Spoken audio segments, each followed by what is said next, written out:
Welcome all to another episode of your favorite podcast. Targo, how you doing after your St. Patty's Day weekend?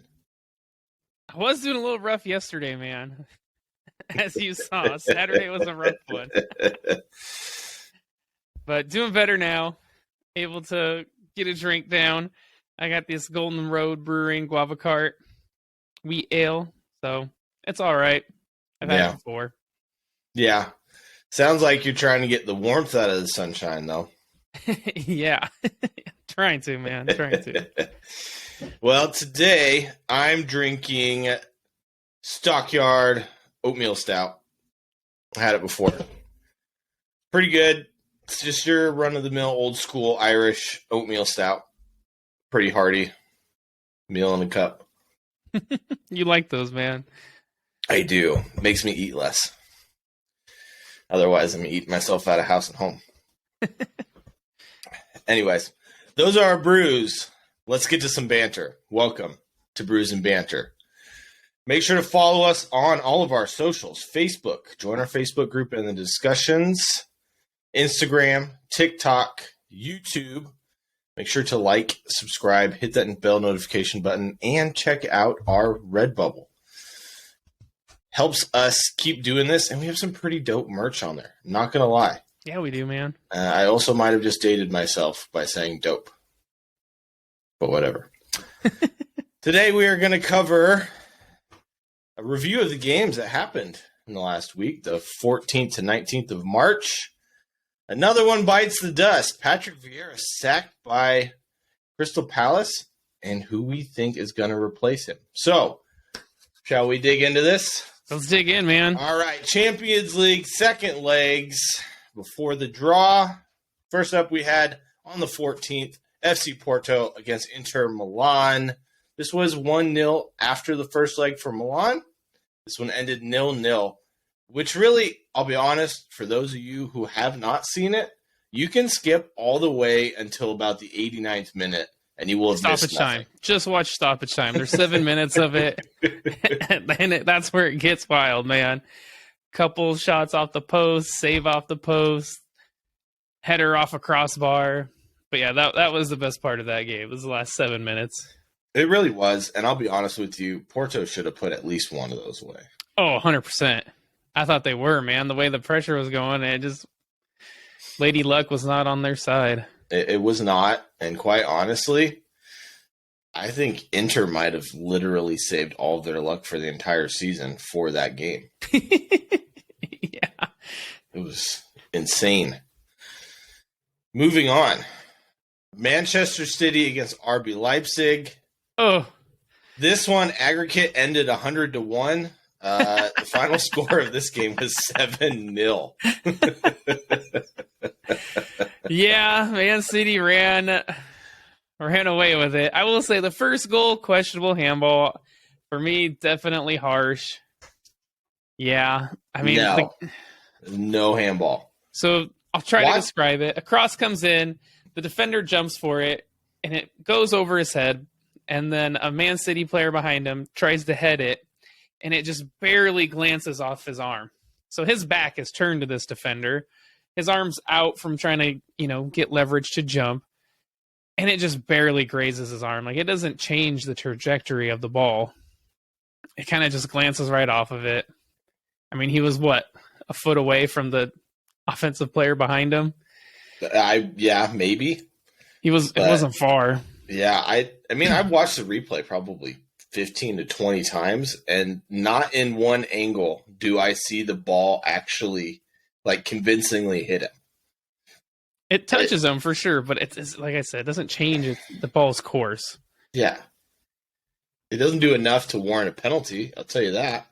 Well, that's UEFA, man. They're calling penalties like that, even if it just touches the hand. No gray area, I guess. So that was harsh. But then, they scored 6 more, so... Biggest storyline in this one, Erling Haaland with 5. And then Pep Guardiola taking him off before he could top Messi's record of 6 and get 6. So yeah, there's only now 3 players that have scored 5 goals in a Champions League game. Now Erling Haaland, Lionel Messi, and then Luis Adriano. Yeah. I guess the biggest question for this was this the Manchester City squad we've been waiting to see all season, or was Leipzig just that bad? Leipzig did not look good. Like, I will say that Josko Gvardiol, I mean, he's supposed to be the top young defenders. He didn't look very good. No. But I mean, on the other end, 4 of the 7 were off corners. Yeah. Yeah, they were kind of that second ball off of a corner. Yeah. And then Haaland, man, he just apparently knows the right spot to be in that penalty box. Yeah, I swear he has a time machine because he's literally always right there, no matter where the bounce is. It's insane. And then I will say Kevin De Bruyne, Haaland scored 5 goals. But, man, honestly, I thought the best player on the pitch was Kevin De Bruyne. He gets a nice goal in that one. Yeah, the 7th in extra time. It was a beauty. He also had a few really nice shots in the first half. Yeah. The one off the crossbar for Haaland to head in for the second, I believe. Right? I think it was the second, yeah. Yeah. I mean, this is the form we've been waiting to see from the entire Manchester City squad the whole season, but I do agree. I think it definitely has a lot to do with how bad Leipzig were in this one. Yeah, they can get nothing going. Not at all. All right. On the 15th, we had Napoli against Frankfurt. We said this was going to be one-way traffic. And what was it, Targo? One-way traffic. Yeah, Napoli, 3-0, 5-0 aggregate. Yep, Victor Osimhen got a beautiful header in the first half. We got a second in the 53rd. And then Napoli got a PK scored by Piotr Zielinski. Yep. 3-0. That was all she wrote. I think that was one was done before they even kicked the ball off, but nothing's ever done and dusted in the Champions League. We've seen No, but it was always going to be tough for Frankfurt without Randall Kolomoani. Probably their best player. Easily. And then also being in Italy. Yeah. And the crowds there are hard to play with. So, next up, Real Madrid against Liverpool. The game everyone was talking about after the 5-2 thumping at Anfield. This one went back to Madrid, ended 1-0 to Real Madrid. And I'll be honest with you, this was a show of goalkeepers with both making some extremely impressive saves. Yeah, Allison had one, man, point blank from Vinny Jr. I don't know how Vinny Jr. didn't score that. It hits Allison like on the shoulder, kind of. Yeah, that was a fantastic save. Yeah. Courtois made quite a few as well. I think 2 on Mo Salah, 1 on Darwin Núñez. But towards the end, and Liverpool just looked defeated. They did. Like, once you started getting, 50, 60th minute, yeah, I think they kind of knew they were done, and then Benzema gets the lone goal. Yeah. All right. Over to something that was a little more entertaining. Europa League second leg action. On March 16th, first one up, we had Union Saint-Gilloise against Union Berlin. USG just dominating in this one. After the 3-3 draw in the first leg, 3-0 in Hungary. Yeah, you called that one. Yeah. They look good. Hey, Hungary or Belgium? Belgium, you're right. I'm thinking of Ferencváros. Yep. Yeah. Belgian side just absolutely wiping the floor with Union Berlin. They did. Yeah. Look for our predictions to see how far we see them going. Next up, we had Fenerbahce against Sevilla. We always knew that Sevilla were going to make this one interesting. They did. They really did. 2-0 in the first leg. They lost 1-0 in the second leg, but man, were the last 20 minutes of this game cagey. It was wild. Yeah. I almost felt bad for Fenerbahce, man, because they had some chances. Yeah, a couple put it in of the back of the net. You would have bet money that they were going to score. But Sevilla getting it done. Eking through. After the draw, I don't think they're going to go much further, but we'll see. Next up, Freiburg against Juventus. We said this would go one way and one way only, and it did. Juventus getting the 3-0 aggregate, 2-0 in this game. Really, the tides turned once Freiburg got a red card in the 44th minute, giving away a penalty. Yep, that kind of did him in. Yeah. And then I will say Vlahovic got lucky that the penalty he did. went The in. goalie, yeah, definitely was. And then, honestly, my favorite Juve player, Federico Chiesa, gets Juve's second. So it's good to see him get on the score sheet. Yeah, he's been getting amongst the goals a lot more lately, which is good to see. He's finally not hurt. Guy's always hurt. Yeah, it's like death, taxes, and Chesney to be hurt. Like the three guarantees in life. Pretty much, yeah. He's been hurt quite a bit, but good to see him get on the score sheet. It is. Next up, we had Ferencváros against Bayer Leverkusen. Leverkusen really... This is the Bayern Leverkusen we've been waiting to see all season. It really has in the been. Bundesliga. They win 2-0, 4-0 in aggregate. They look good. They do look good. Musa Diaby gets an early goal in the 3rd minute. And then, Adli gets Leverkusen second, the 81st. And they're pretty much in cruise control in that game. Oh, yeah. Yeah. If you scored in the 3rd minute to put you up 3-0, it's kind of hard to come back from that. Yeah. Yes, it is. A little demoralizing. Let's talk about the upset of the round. Arsenal against Sporting Lisbon. After regular time, this was 1-1, 3-3 on aggregate. Sporting Lisbon knocking Arsenal out on penalty kicks. The wonder goal, man. Yeah. Pedro Gonçalves, man, with a amazing goal just from inside the half to put it over Aaron Ramsdale. Yeah. Second longest goal in Europa League history. 39 yards out with a Puskas Award nominee, calling it now. Yeah, I wouldn't be surprised. It was an amazing goal. That tied it up for Sporting. And then, honestly, both keepers had some fantastic saves. Ramsdale takes one to the face on a one-on-one. Adan saves Trossard's in extra time, just puts it onto the post. I think Adan was probably the man of the match. Probably, for that game. I will say Sporting, they impressed me a lot. They look good. Arsenal didn't look great, but Sporting looked good. No, Arsenal made a lot of changes in that game. Notable person attending this game, Kim Kardashian in the stands.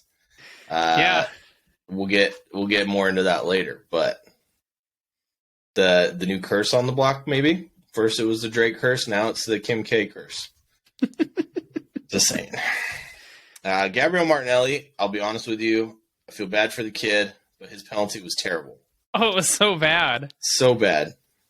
Was he trying to go down the middle? But it looked like he was trying to go to the right, but it was closer to the middle than it was the right. Yeah, it was a bad penalty. And perfect height, not even high or. Oh yeah, it was like a lazy dive from Adan.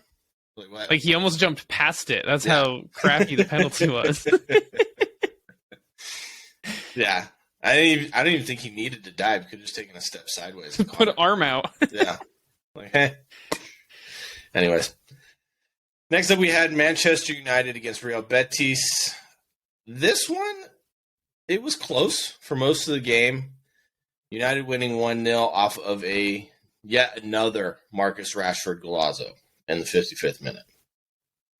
Yeah, you kind of knew who was going to win this one. 4-1 in the first leg. Yeah. Kind of expected going back to Manchester. No, they went to Spain. Spain, sorry.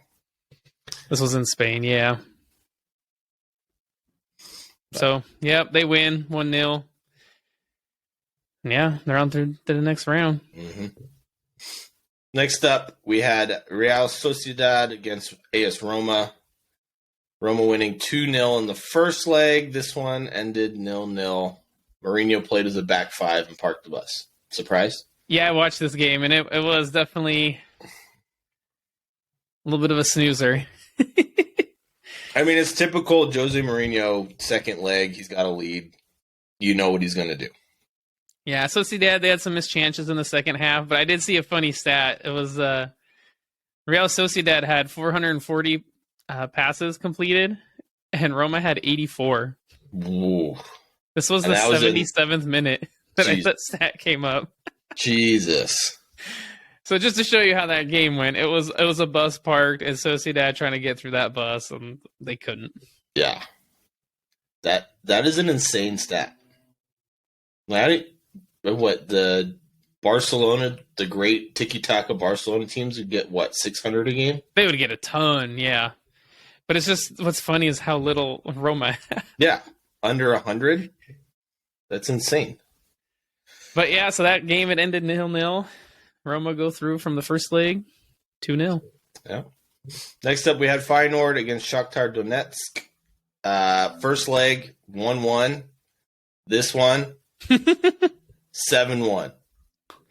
This was a rout, man. Feyenoord getting just rewards from that first leg, completely dominating the first leg and getting a draw. They couldn't miss in this one. They really couldn't. There were some beautiful goals in that game, too, from distance. So if you guys do want to rewatch that game, it's a fun one, for sure. I mean, any game with 8 goals is a fun one to watch. That's a goal almost every 10 minutes. Yeah.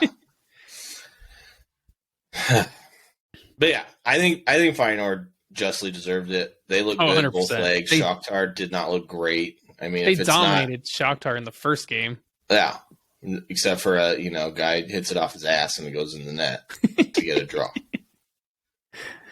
Yeah, anyways. It was those were just rewards. Feyenoord taking out some aggression there on Shakhtar from the first leg. 100%. All right, let's jump over to England. On St. Patrick's Day, March 17th, we had Nottingham Forest against Newcastle. Newcastle coming out 2-1 winners in this one. Emmanuel Dennis put the home side ahead on 26 minutes before Alexander Isak scored a beautiful improvised finish in first half extra time and then a penalty in second half extra time. Yeah, for a handball, I will say Isak looked good. He has good footwork, man. He looks dangerous in the box. Newcastle were the better team in this game. Navas had to come up with some good saves. Yeah, I mean, this is the form that Newcastle need Isak to be in to be able to get into the top 4. So better time than never. Probably the best time, honestly, for him to start getting hot. Yeah, and hopefully for them, it will get them over the line and Pippin Tottenham for that 4th place spot. They're close. Yeah, Tottenham's got 2 games in hand, but they're only 2 points above Newcastle. You mean Newcastle's got 2 games in hand? Newcastle does, yes, on Tottenham. Yes. And 2 points back, yeah. So they can definitely do it. It's in their own hands. They definitely can. I'm very interested to see where Brighton has a say in all of this, as they have 3 games in hand on Tottenham and are 5 points back. So, yeah, it'll be interesting. Waiting for all these teams to get on the same amount of games played. Yeah. Well, most of them not having Europe now. I would assume it'll happen pretty quick after the international break. Next up, on the 18th, we had Aston Villa against Bournemouth. This was one-way traffic, ended 3-0. It was. Literally from the 7th minute on, when Douglas Luiz scored the first one. Bournemouth coming off a hot win against Liverpool, but Aston Villa, they weren't having any of it. Yeah, not at all. Deserved win, 3-0. Pretty much. Kind of expected it. Both predicted it. It is what it is. Next up, we have Brentford against Leicester City. This one ended 1-1. Yeah, this one I did not see. I thought Brentford would get the win on this one being at home, but I will say Brentford were the better team, had more chances, but Leicester, credit to them, got a goal, got a point, and I think that's a huge point for them, considering the way the bottom of that table looks and how much of a fortress Brentford has been. Yeah. They have not dropped many points there. Brentford at home. Yeah, I mean, without the point, I mean, Leicester City essentially is in the relegation zone. Oh, you're So, not wrong. Off goal difference. So, next up, we had bottom of the table Southampton against the perennial underachievers in Tottenham Hotspur. Tottenham went up 3-1 in this one and drew it 3-3. Those of us in Washington would call this cooking it, but everybody in England knows they Spursed it. Man, I don't know how they didn't win that game. We were watching it, and Pedro Porro gets him up. He roofs a rocket past, I forget that Southampton goalkeeper. It starts with a B. And then Shea Adams leveled it just after halftime. Harry Kane gets a header in for Tottenham, and then Ivan Perisic has a nice volley. So they're up 3-1, and this is in the 74th that Ivan Perisic scores. So they just got to ride out 15 minutes, man. They couldn't do it. Theo Walcott, always been a thorn in Spurs' side, gets a goal just 3 minutes after Ivan Perisic scores. And then in extra time, foul. I mean, what do you make of this Spurs team, man? They're just, what are they doing? They cannot see out a game. They give away a PK an extra at a time. James Ward-Prowse steps up, finishes it 3-3. I'll be honest with you. I mean, superb fight back from Southampton. I mean, previously this season, we've seen Southampton essentially fold once 3-1 down. But Spurs, for me, I just think in the defense, they're a little rash with their tackling. They dive in a lot. I will say that, yeah. Like Romero is definitely one of those kind of defenders where he's very aggressive. Yeah. And even Longley surprised me because he's been doing the same thing all season. They just seem uninspired. Like if Kane doesn't have a good game, they lose. Pretty much. I mean, he didn't have a terrible game. He got a goal. Yeah. Yeah. And, Conte obviously wasn't happy after that game. He said had some harsh words. Yeah. Oh, yeah. For his players. Yeah. I guess the better question is, I'll ask you, with Conte coming out, is this a Tottenham problem or a Conte problem? I think it's a Tottenham problem. I mean, the guy's been a serial winner everywhere else he's gone. Yeah. Literally. So I think it's that club, Tottenham, okay. Top to bottom. Well, we'll have to dive into that some other time. Next up, we had Wolves against Leeds in this relegation 6-pointer. Holy moly, what a game. Woo! This one was everywhere, everything everywhere all at once. Yeah, it was. Holy cow. Leeds winning this one 4-2. Jack Harrison putting Leeds up in the 6th minute with a lovely finish. Luke Ayling and getting their second in the 49th. Hit the Robbie Keane celebration. As much as I hate him, good, I will say. He did it. As much as I hate him, it is a sweet celebration. Christensen made it 3-0 on 62. And then Wolves fought their way back, getting 2 goals. Or was this 4-3? I should say. Wolves getting 2 goals on either side of a Matthias Cunha strike. Yeah, Johnny with an amazing chip. Dude, he was so far out, too. It was probably all of maybe 30 yards, 35. Just, a beautiful chip over Meslier. And then, of course, he gets a red card. Yeah. A few minutes later. It was a deserved one. He went high. Yeah, he did. Studs up. Rodrigo getting the winner in the 97th. By the way, 10 minutes of extra time. Yeah, it was a long Long. But controversial goal for Leeds getting the fourth. It was. So in the build-up to that, Adama Traore has the ball, and you can see his shirt gets pulled, and he kind of stops, throws his hands up in the air, and is like, come on. His shirt gets pulled. I mean, you can see it. The shirt comes out. Guy's got a handful of it. And the ref didn't give a foul. And because he stopped, a Leeds player came in and played Rodrigo in, and he scored. And so that pissed off a bunch of the Wolves players.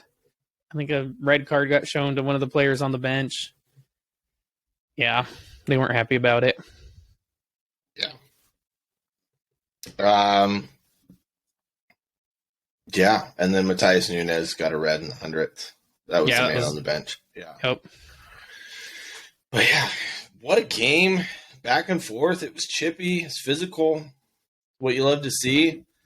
And you see how much it means for these teams going forward in the relegation battle. Oh, that was a huge win for Leeds, man. Yeah. Takes them up to 14th. 14th, yeah. From being what would have been tied on points with Southampton for last place. All right. Speaking of down at the bottom, Everton versus Chelsea. This one ended 2-2. I'll be honest with you.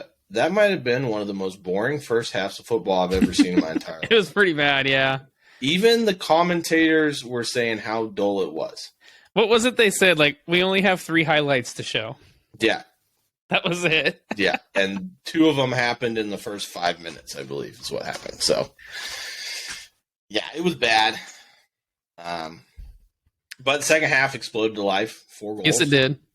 João Felix. In the 52nd minute, getting the scoring opened. Decore getting one in the 69th for Everton. Kai Havertz restoring the lead after Everton gave away a penalty in the 76th.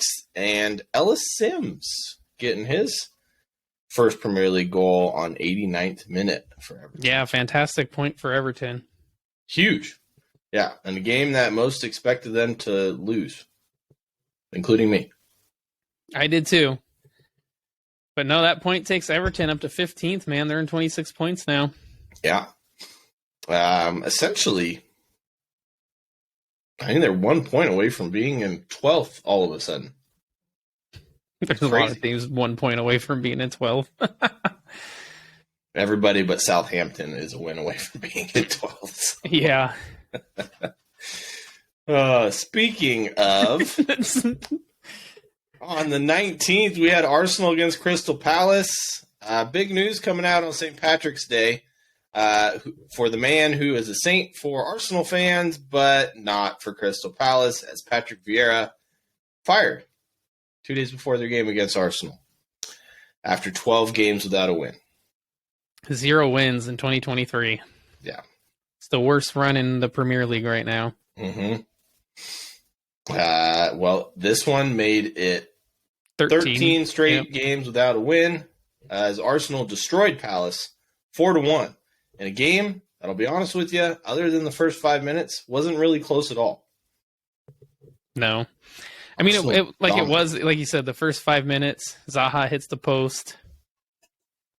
Wilfred Zaha for Crystal Palace, but then, Martinelli gets the first goal and kind of just went on from there. Yeah. Yeah, and then Bukayo Saka continuing his amazing form, doubled the lead. Beautiful 1-2 with Ben White. Yep. Be honest with you, Ben White's passing has been superb this season and surprised me for a guy who played center back for the last 3 years. Granit Xhaka made it 3. Another wonderful assist by Leandro Trossard. Jeffrey Schlupp got one back for Crystal Palace, who honestly was their best player in this one. And then Bukayo Saka restored the 3-goal lead with his second. Arsenal 8 points clear. Yep. What is it? 10 games ago? 10 games. 10 games. 8 points clear. How confident are you feeling? Getting more confident. I've been saying it since December. I think they'll win it. If they continue in this form, I think they will. It's theirs to lose, right? They're in the lead. They win every game. They're champions. Well, yeah, I don't think they'll win every game. They have a tough run coming up where they got to go to Anfield, got to go to Etihad. End of April, early May. Have to go to Newcastle. City, Chelsea, Newcastle. Chelsea, yep. So that's going to be the test. Yeah. We'll see how they come out of those games. Yeah, I think the City result won't matter a ton. It'll be the Chelsea and Newcastle results, in my opinion. Because I like that Anfield one too. Yeah, especially you don't know what team is going to show up for Liverpool in those games. All right. Next up, FA Cup quarterfinals. On the 18th, we had in hot form Manchester City against Burnley. Man, did I get this wrong and say this was a draw? Manchester City won 6-0. Erling Haaland with his 6th hat trick of the season, bringing his total to 42 goals for the season. Would you say Vincent Kompany knows that team? Yeah. There's one person apparently he doesn't know, and it's Erling Haaland. Told you. I got this wrong. I'll be the first one to admit it. I thought City would go through, but I thought at least Burnley would put up a fight. There's no fight. No. They got stomped. All right. Speaking of stompings, on the 19th, Brighton played Grimsby Town and won it 5-0. We did get this one right. We did. And I even predicted Evan Ferguson would get a goal. He had 2. One-sided affair. Again, unfortunately for Grimsby Town, they had a wonderful run in the FA Cup.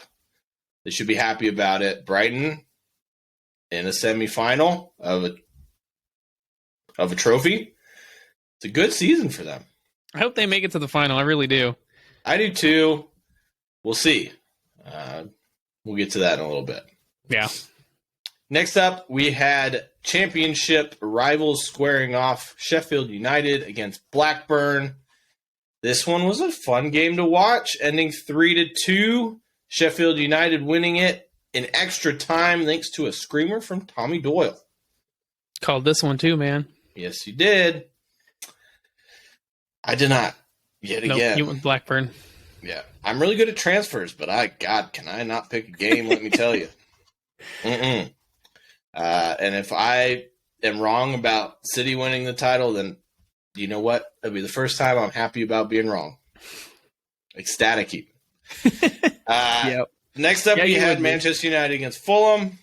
Whew. I want to get into this one. We watched this one. We did watch this right one. at the right time as we sat down to watch it about right after halftime. And that's when it started to get interesting. This one ended 3-1 to United. But on the 50th minute, Alexander Mitrovic put Fulham ahead, which in my opinion was probably deserved. Manchester United did not play well in this game. Not at first, no. Yeah. And then, I'm not going to lie, absolute scenes for a 5-minute stretch.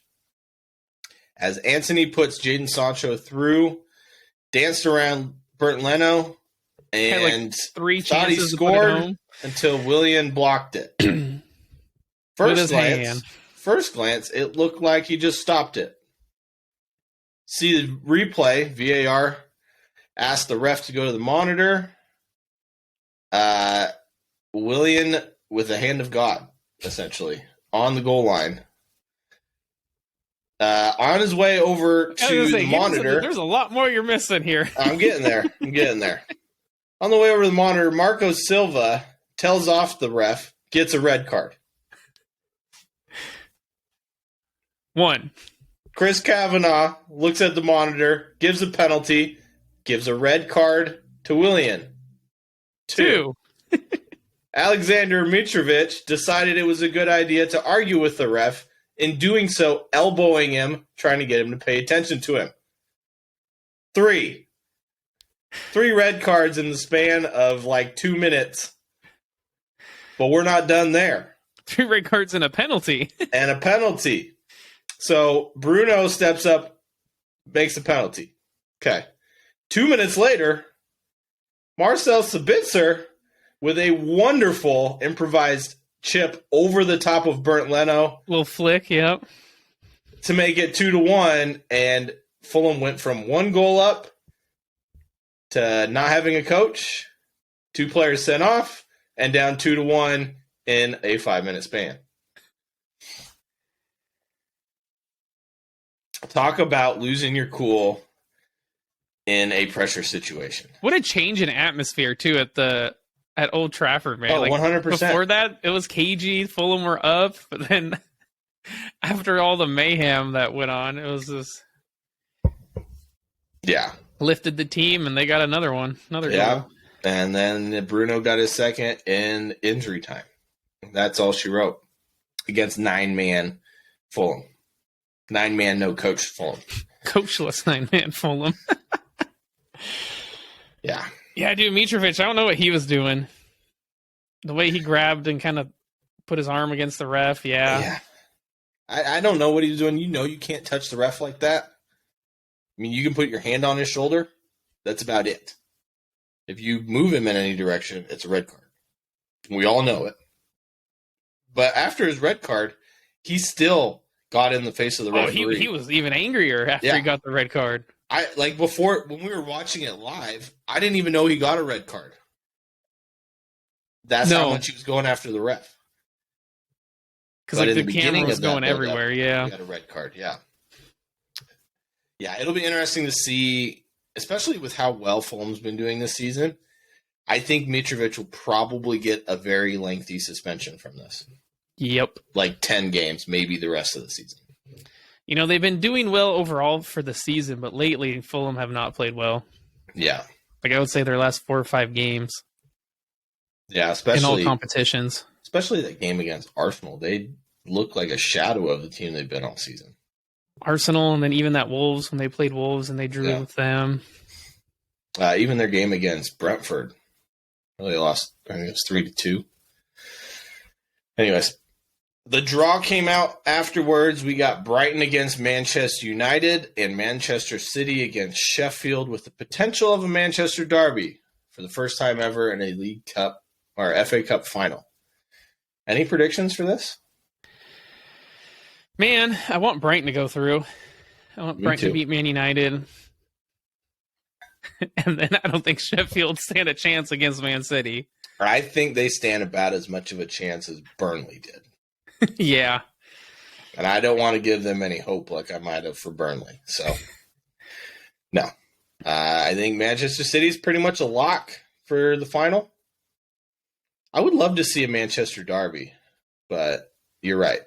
I want Brighton to win the trophy. It'd be so cool to see them after everything I do too. The season they've had. And season they've had. Rub it in Graham Potter's face. Halfway through the season. Yeah, it would be fantastic to see. I mean, they got such a solid young squad too. They're fun, man. They're fun to watch too. So we'll see. What do you guys think? Who do you think is going to go to the final? Who do you want to win? Let us know. Join our discussion on our Facebook group or really anywhere. Just shoot us some comments. Let us know. All right. Over to Germany on the 18th. We had one of the shock results in Germany this weekend. I'll be honest with you. This was a roller coaster ride of a weekend in the Bundesliga. Yeah, it was. VfL Bochum beating RB Leipzig 1-0. So Bochum, if you remember, they were in the relegation zone. They were at one, or right above the relegation zone. Yeah. Big win for Bochum or worse loss for RB Leipzig? Worse loss. I'd say worse loss for Leipzig. Because they were hovering, in third place? Now they're down to fifth. After all the results this weekend. So that takes them out of the Champions League spot. Yeah. Yeah, it's a big loss, especially after the form they've been in lately. It's very surprising. Yeah, last week they thumped someone in the second half of a game. Frankfurt? I can't remember. It was last weekend. Obviously, it was a long time ago. Speaking of long time ago, Borussia Dortmund getting rid of that loss to Chelsea, making it seem like a long time ago, thumping Cologne 6-1 with a 4-goal first half. Yeah, this was a one way and one way only, man. Guerrero puts them ahead. Sebastian Haller gets a couple goals. Marco Reus gets a couple goals. We'll say Marco Reus's first goal was a beautiful finish. It was. And who am I missing? Someone else scored. Daniel Malin. Yep. Malin. Oh, I Keeper remember should that have one. stopped it, but he got one. Kicked it right at the goalie, man. The goalie just hit it down into the goal. Yeah, that was bad goalkeeping. Solid news in this one. Marco Reus became the all-time leading goal scorer for Borussia Dortmund, his boyhood club. I gotta say, you love to see it. You don't really see anyone playing for just one club their entire career anymore. Well, I don't think he played there his entire career, but he has definitely been loyal to Dortmund versus his boyhood club, yes. Versus, you saw Aubameyang, Lewandowski, Mario Götze, Christian Pulisic, Jadon Sancho, Ousmane Dembele, all those other players. Erling Haaland, yep. Soon to be Jude Bellingham. He's soon to be Jude Bellingham. You're not wrong. Keep going. Yeah, so I mean, Mats Hummels. So yeah, it's good to see him stick by that club. But man, in that game, there was one of the worst misses I've ever seen. It was a bad one. The ball comes across the goal. No goalie. Like, the pass beats the goalie. The guy just has to tap it in. Hits him on the foot, goes off the post, and bounces out. I will say, the one excuse I'll give him is the ball came at him pretty quick. But all he needed to do was get some kind of touch. If you at least beat the goalie, just take a touch. Like I said, the goalie came out to the guy who was on the wing because he thought he was going to shoot it, but he lays off the pass for an open guy right in front of the goal, probably 2 yards from the goal. It was bad. Man, hate to see those. Yeah, that's why Cologne's down in 13th place. Yeah. On the 19th, we had Union Berlin against Frankfurt. I know I said Frankfurt were going to win this one. I think you said a draw. I think I did. Well, Union Berlin win this one 2-0. Huge win for them. Sends them all the way up to third place on 48 points. And Frankfurt, man, they were doing so good for a while there. Now they're sitting in 6th place, 5 points off 5th. This one hurt Frankfurt more than it is a boost for Union Berlin, or the other way around? Honestly, Union Berlin needed that win. They hadn't won a game in their last 5. Mm-hmm. So I would say it's more of a boost for them. Well, the Cinderella story continues, my friend. Sort of. Maybe a Champions League spot. That's Champions League spot after, was it 4 years ago? They were in the 2nd division of German football. I think that's pretty good. Next up, we had Bayer Leverkusen against Bayern Munich in what we thought would be one-way traffic. Man, did we get this wrong. Yeah. What a result for Bayer Leverkusen winning this one 2-1. What happened to Bayern Munich? They didn't look very good. I mean, they got the first goal through Joshua Kimmich. But man, this loss, they're not in first place anymore. Bayern Munich or Borussia Dortmund jumped them.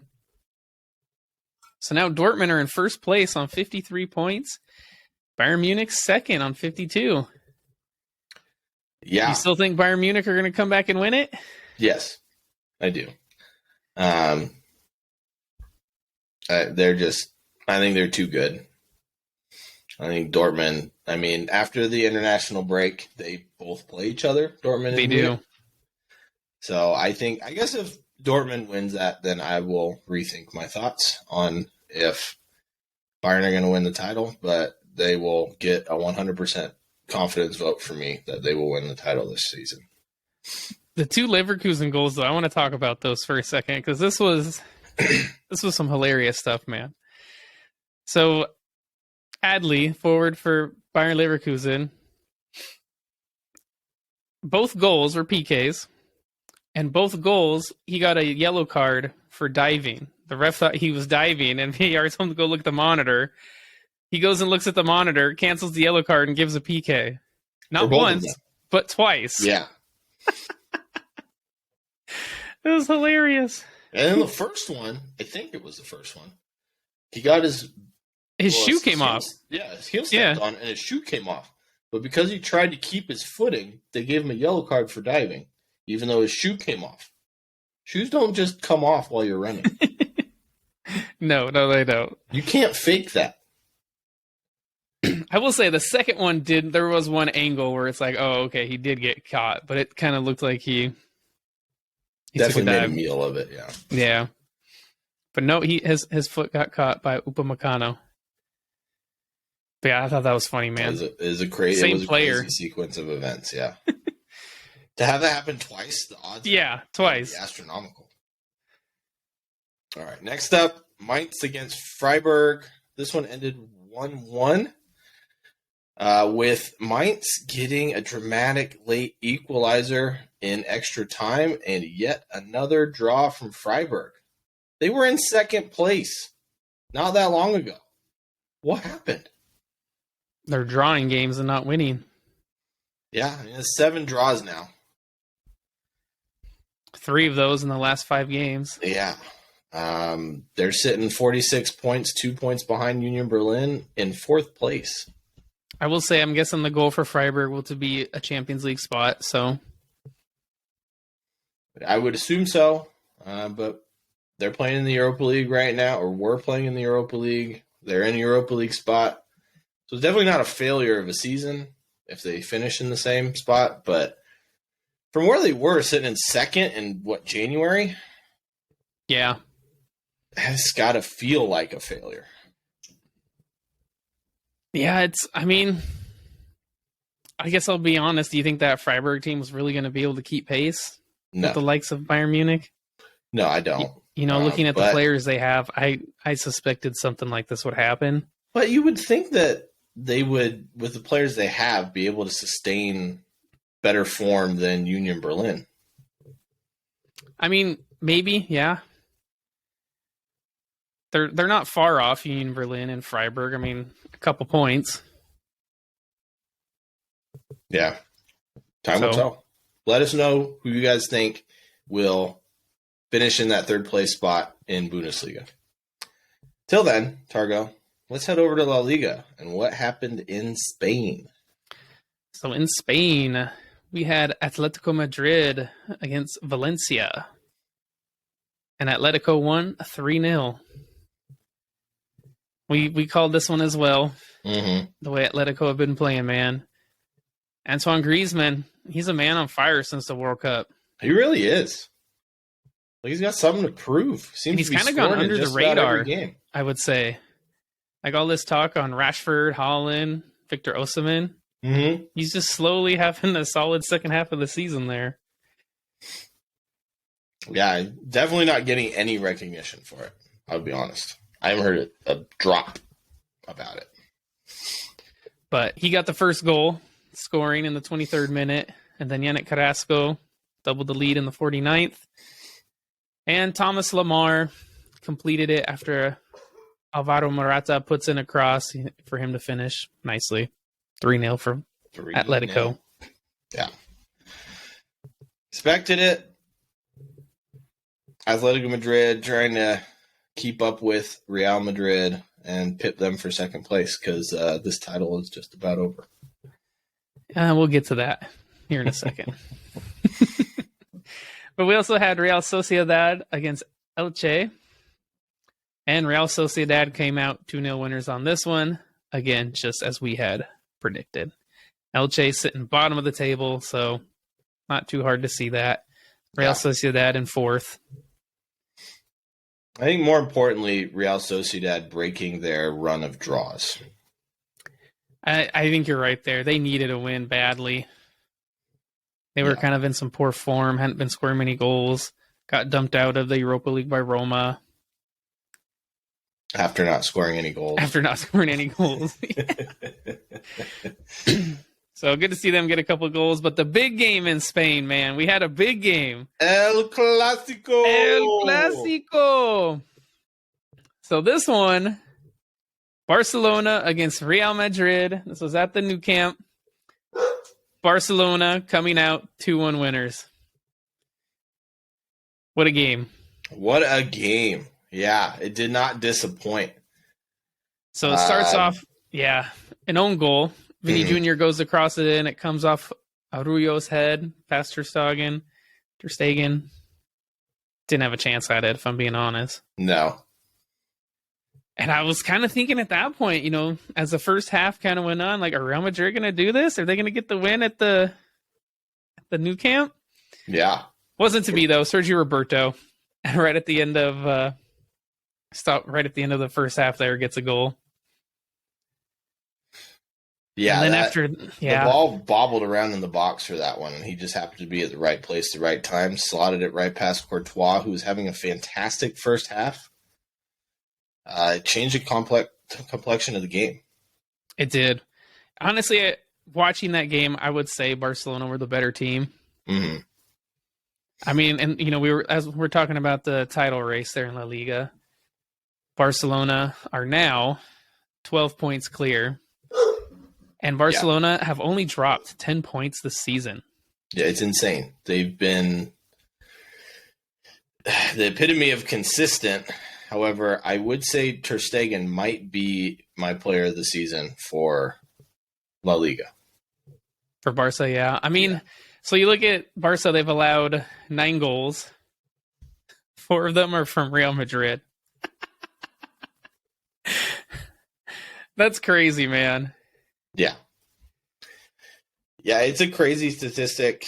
It just shows you the gulf in class between Barcelona and Real Madrid versus the rest of La Liga.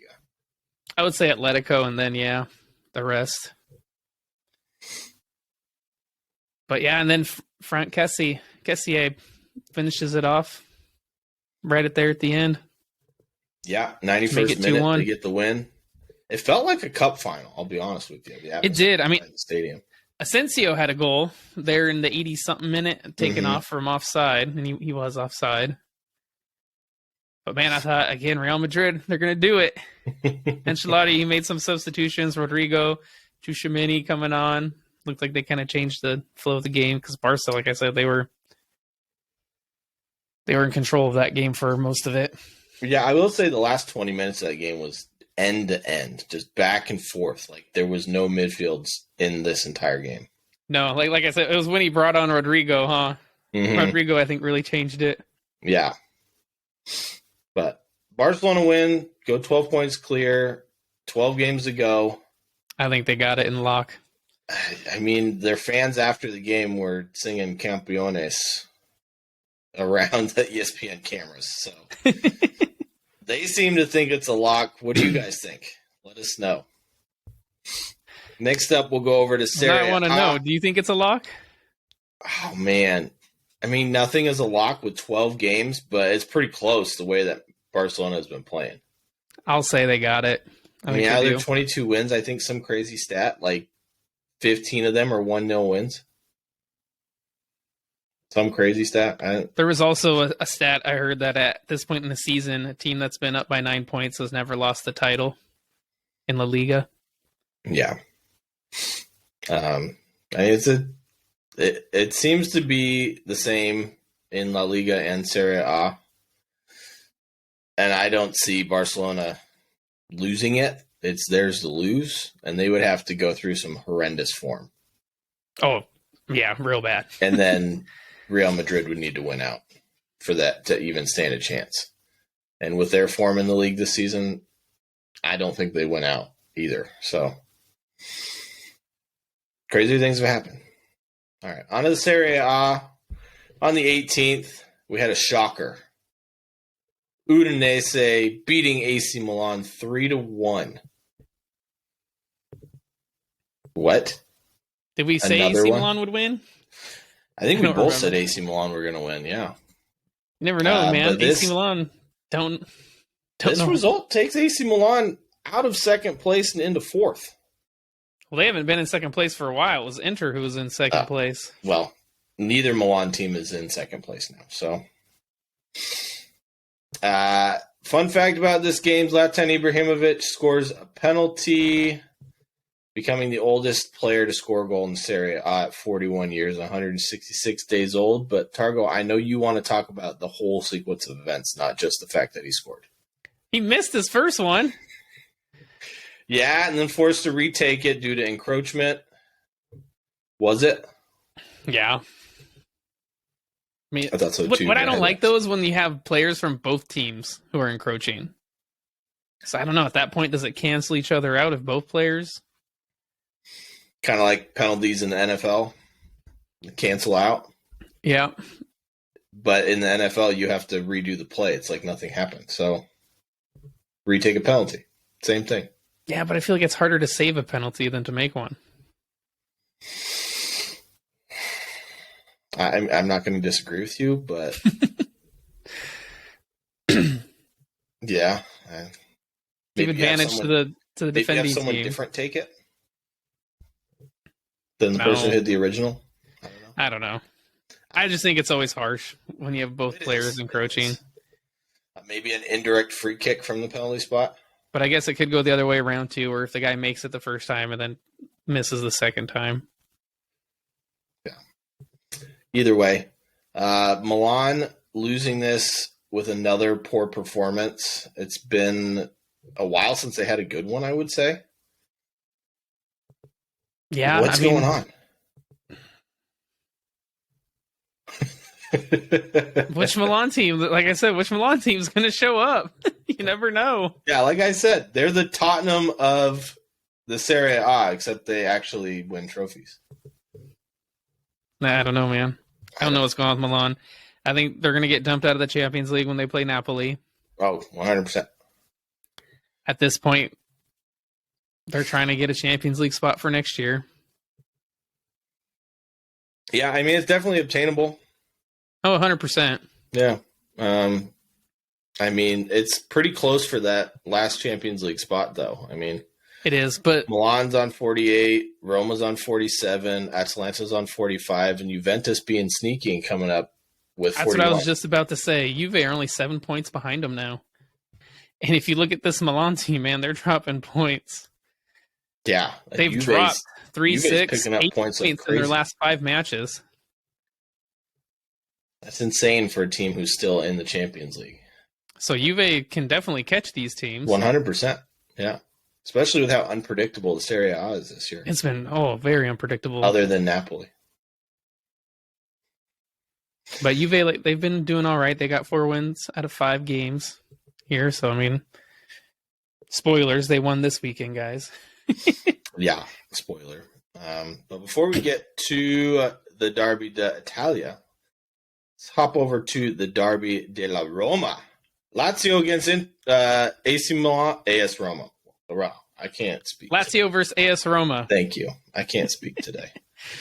Lazio winning this one 1-0. I think you picked Roma. I picked Lazio. Draw. I picked Lazio. You picked Lazio. My bad. I picked a draw. I do know that. Lazio won. Good call. Because I looked at their form, man. They're in good form. Crazy scenes in this one, though. 3 red cards. Ibanez for Roma gets a red card in the 32nd minute for a second yellow. Mattia Zaccagni scored the eventual winner in the 65th with a wonderful curling effort into the bottom corner. Yeah, and just then kind of curled it on the ground right around the goalie. I love from those the wing. goals, I'll be honest with you, where they put so much curve on it, it doesn't look like it's gonna, and then just curled right into that bottom corner. And it didn't look like he kicked it super hard. Yeah. But it just was very well placed. It's perfect. And then in injury time, scuffle of sorts broke out with Dominic Cristante and Adam Marusic both getting red cards in the 97th minute. This one was feisty. Yeah, it was. It always is, that Rome derby. Yeah. Speaking of derbies, the Derby d'Italia, Inter against Juventus. Juventus winning 1-0, as you said before. Yep, I think I picked Juve to win that game too. Yeah. Yeah, I mean, once Juve got that goal, Inter then kind of came alive, started putting pressure on Juventus. Yeah, Filip Kostic getting it in the 23rd minute against the run of play, one would say. Yeah, it was. And, the first goal in that game was always going to be important. Whoever got that first one then had something to hold on to. It's kind of how those teams are. Yeah. In those big games, they get that one. I mean, that's what Inter did in the Champions League. Got their one goal and just defended it. It's for Italian 2 games. Soccer. Yeah. But in this one, yet another scuffle and in extra time, and yet another pair of red cards with Danilo D'Ambrosio and Leonardo Paredes getting into it and getting red cards. So feisty affairs in both of these, pairs of red cards in extra time in both of these, and 1-0 wins. A lot of red cards this weekend. Fulham. Yeah. These games. It seemed like multiple in each game. It's a lot. Wolves had a red card. Brentford had a red card. Man, everybody must have been hitting it hard for St. Patty's. I don't know. Apparently. Even though it's only celebrated in America. All right. Over to Ligue 1.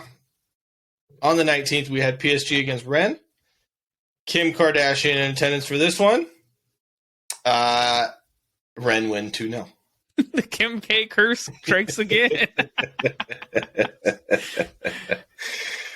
Yeah, she was wearing an old school Roma jersey in this one. Well, she wasn't wearing it there. She's wearing that one in the past. A Roma jersey. Well, she apparently likes football. I'd like her to never come back to London if she does go to a Chelsea game. But man, Kim K curse is alive and well, my friends. It is. Is this a good win for Rennes or a terrible loss for PSG? I think it's a good win for Rennes. I thought they played well. Yeah. They had opportunities to score, and they did. They could have had more, if I'm being honest. Yeah, I mean, it puts Rennes up to 5th place in Ligue 1. PSG, with no surprise, is still in first, up by 7 points over Marseille, but they're looking more and more like a team of players and not a bunch of players on a pitch and not a team with each passing game. Yeah, that PSG team, man, something's got to change there. The way they do their business on recruitment. I know we have talked about kind of diving into this PSG team, so I'll kind of save my thoughts for maybe a later episode. Yeah. But I definitely have my thoughts. I think we'll talk about it on our next episode on Thursday. So make sure you guys listen to that, because I do have some thoughts on this PSG team, and I think what needs to happen there before they start winning the trophy they really want to win, which is the Champions League. Champions League, yeah. Even the fans are starting to turn on them now. With PSG ultras coming out and saying Messi doesn't deserve to be paid as much as he does because he doesn't contribute a lot to their team. He's got 32 goal involvements. It's most in all of European soccer. How is he not contributing to your team? I don't understand. I digress. We'll get on to that another episode. But over to the big news. Patrick Vieira fired by Crystal Palace. Were you as shocked as I was? A little bit. I was surprised this late in the season they decided to get rid of him, especially with the run of games they have coming up. I was just going to say, after the Arsenal game, essentially the rest of their games are against the bottom half of the table. Teams below them, yeah. Yeah. You think they would have given him a little bit more time, at least like 2 or 3 games into that stretch, to see if they could turn it around, but especially he's gone. Especially since they had some good results against top teams, drawing Liverpool, drawing Man United, a tough 1-0 loss on a PK to Man City. They drew Tottenham, I'm pretty sure. Mm-hmm. So, they had some good results against bigger teams. And it just sucks they had all those teams quite a bit in a row. Yeah, they had a tough run of games, I'll be honest with you. I think Liverpool, Man City, and Arsenal were all there right quick. Yeah. yeah, I feel for Patrick. I know he's got a special place in both of our hearts. But as Crystal Palace has moved on, let us move on. So let's get to who we think is going to replace him. Okay. If it hasn't been announced already.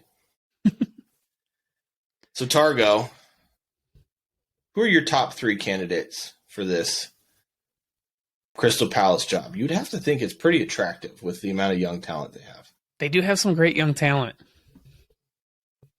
So some of the managers I think could do an okay job there at Crystal Palace. I'll start with my number 3 is Steven Gerrard. So former coach at Aston Villa was released when they brought in Unai Emery. I'd like to see him in the Premier League because you remember last year for Aston Villa, I feel like he did a really good job. He did a fantastic job. Yeah. He brought in some good players, Philip Coutinho. At least a history of being a good player. I don't know how he is now. He has moments. He has moments. But I mean, still, you think a big name player like Philip Coutinho, remember going to Aston Villa, that's a big deal. Yeah, it is. And so I think Steven Gerrard could be a good one. Mm-hmm. Another coach could be good would be Nuno Espirito Santo, former coach at Wolves and Spurs. He's currently coaching in Saudi Arabia. But honestly, I liked the style of football he played when he was at Wolves. Not so much Spurs. Yeah. But at Wolves, that style of football that he had, I'd like to see Crystal Palace play some fun, energetic, attacking football. Because you don't see a whole lot of that from them right now. It's kind of tough. Yeah, it's more sit back and counter, catch the teams on the break. Which they're good enough to do that. They are. I mean, when you got Wilfred Zaha up there. Yeah. I mean, and Elise. I think most of us forget that they beat Liverpool at Anfield this season. Mm-hmm. A couple of Wilfred Zaha lone goals. I mean, they're definitely capable of it. But my number 1 coach to take over there, Crystal Palace, would be Rafa Benitez, man. This guy has been to a whole mess of clubs. When I mean a mess, man, I've been everywhere. So he was most recently at Everton when he was let go there. And who'd they bring in? Frank Lampard? Yeah. He's been at Liverpool, Real Madrid, Newcastle. He was the coach of that Valencia team that won the season in 2001, 2002. So that's a huge deal. Yeah, huge deal. He's been at Inter Milan, Napoli. He was an interim manager at Chelsea. So the guy has definitely been around the block. Don't forget Liverpool, man. I said Liverpool already. But mostly Liverpool. He was most obviously known in the Premier League. I would say at Liverpool and Newcastle. Yeah. And then his time at Real Madrid. But I think he could be a good fit. He's an experienced manager. He's been in a relegation fight before. Yeah. Yeah, I think he would be a good fit. I think all 3 of these would be good fits. I know Steven Gerrard's been linked pretty heavily to the job. I think he's in the top couple by the bettors, the bookies. But Rafa would definitely help them a lot, especially with his flexibility and tactics, being able to switch things up. And I will say the one thing I like about these 3 managers, I think they're good long-term replacements. Not necessarily someone you need to bring in until the end of the season and then look for another coach in the summer. Yeah. But, I mean, getting an interim manager in probably isn't a bad idea at this point. However, you do want someone who's a little more permanent that's going to change things immediately to keep you from being relegated. And I don't think they'll get relegated. I don't either, but, if they go the rest of the season without a win, anything's possible. I guess, they're 14 now, so it's possible. They've definitely, with that, I said something too, man. They need to start winning some games or they're going to get pulled into that relegation fight. Yeah, especially since all the teams they play are below them. If they start dropping points against those teams, they're just all going to catch them. So. But yeah, those are my 3 managers. Who would be your top 3 managers to take over the Crystal Palace job? My top 3 managers. My first one is going to be a little controversial. Maybe it's too soon. But Greg Berhalter. Yep, definitely He played controversial. for Crystal Palace in the early 2000s.